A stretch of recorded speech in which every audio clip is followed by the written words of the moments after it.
құрылғанына 30 жыл толатын ассамблея жемісті жұмыс істеуде. Қалалық ассамблея алдында сан қырлы міндеттер тұр. Қоғамдағы этносаралық татулықты, өзара сыйластық пен түсіністікті қалыптастыру, ұлтына, дініне қарай ерекшеленуге жол бермеу, игі істерге атсалысу және тағы да басқа міндеттерді атқарып келеді.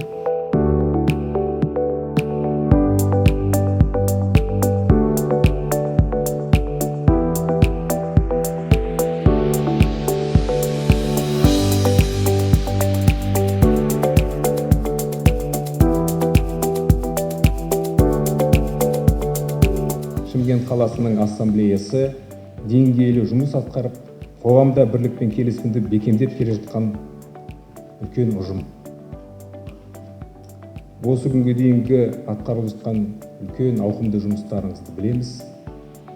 Қалада, осы өңірде жағдай тұрақты, барлық шаралар, қажетті шаралар сіздердің тараптарыңыздан қабылданып жатыр.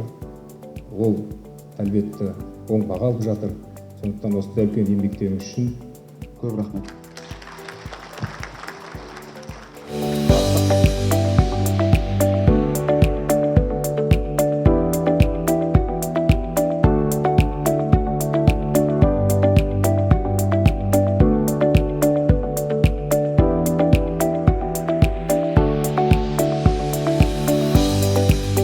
Өзім жастарда жүрмін, көп естеймін.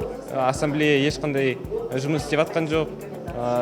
Ассамблеяның жұмысы көрінбейді деп, жастарға не үшін керек деген сұрақтарды қояды. Сол жауаптарды беру үшін, сол нақты істерді көрсету үшін біз келіп отырмыз деп айтсам болады.